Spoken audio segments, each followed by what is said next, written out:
একজন সাহাবীকে নিয়ে অন্যান্য সাহাবীরা বেশ সমস্যায় পড়েন। সমস্যাটা বেশ জটিল। সমস্যা হলো গিয়ে আমরা যখন নামাজ পড়ি তখন সবাই তো আমরা কিবলামুখী হয়ে নামাজ পড়ি। তো আপনি চিন্তা করেন, সবাই নামাজ পড়তেছে কিবলামুখী হয়ে, কিন্তু উনি কিবলামুখী হয়ে নামাজ পড়তেই চায় না। মানে আমরা যেটাকে কিবলামুখী মানে পশ্চিমমুখী বলতেছি ওইটা চাই না, উনি ঠিক উল্টো উল্টো দিকে নামাজ পড়বে এবং ওইটা ওই দিকেই পড়বে। আপনি যতই ওনাকে বুঝান না কেন কোনো লাভ হবে না। সো এটা সমস্যাটা তো একটু জটিল। তো এইটা ছিল রাসূল ইসলামের হিজরতেরও আগে।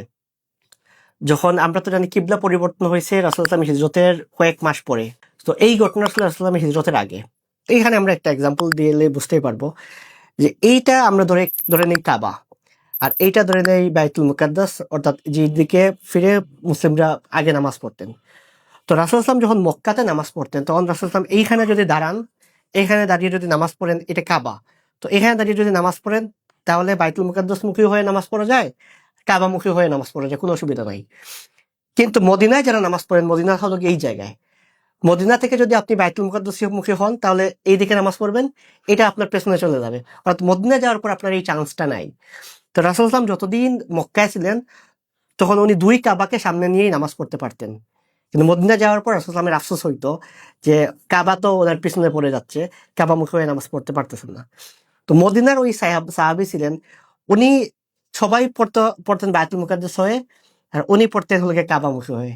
তো ওনার কথা ছিল যে কাবাটা আমাদেরই কিবলা, মানে বায়তুল মুকাদ্দাস ঠিক আছে কিন্তু আমি কাবামুখী হয়ে পড়বো।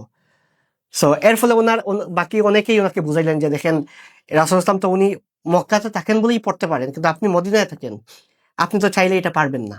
তো ওনাকে যতই বোঝানো হোক না কেন উনি বলছেন যে না, আমার মন মন মানে না যে আমি কাবা কাবাকে আমি পেছন দিক দিয়ে আমি নামাজ পড়বো। তো উনি সারাটা জীবন কাবামুখী হয়ে নামাজ পড়ে গেছেন। আর ওনার নাম ছিল আল বারা ইবনে মারুর রাদিয়াল্লাহু আনহু। সবচেয়ে দুঃখজনক ব্যাপার হলো রাসূল ইসলাম মদিনা হিজরতের আগেই উনি ইন্তেকাল করেন। অর্থাৎ উনি রাসূল ইসলামকে মক্কায় গিয়ে কয়েকবার দেখা করছিলেন, বাট রাসূল ইসলাম যখন মদিনায় হিজরত করেন তখন উনি রাসূল ইসলামের সাথে দেখা করতে পারেন নাই। এখানে আরেকটা ব্যাপার আছে, সেটা হলো ওনার অনেক সম্পদ ছিল।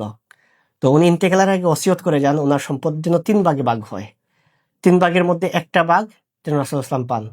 রাসূল ইসলাম তখনও মক্কায়, উনি তখনও হিজরত করেন নাই। রাসূল ইসলাম যখন মক্কা থেকে মদিনায় হিজরত করেন ওনার সামনে কিছু সম্পদ এনে দেওয়া হলো, যে রাসূলুল্লাহ এই সম্পদটা আপনার জন্য। তো বলা হলো যেটা কে রেখে গেছেন, তখন বললো যে বারা ইবনে মারুর রাদিয়াল্লাহু আনহু, উনি ইন্তেকালের আগে ওসিয়ত করে গেছেন এই সম্পদটা যেন আপনাকে দেয়া হয়। তখন রাসূল ইসলাম তার জন্য দোয়া করেন। অর্থাৎ যিনি রাসূল ইসলামকে দেখার জন্য এতটা উদগ্রীব ছিলেন, মক্কাতে গেছেন কিন্তু মদিনায় আর দেখা হয় নাই। উনি ওনার জীবনের অর্জিত যত সম্পদ ছিল তার 3 ভাগের 1 ভাগ সম্পদ রাসূল ইসলামকে দান করে যান। তখন রাসূল ইসলাম তার জন্য দোয়া করেন।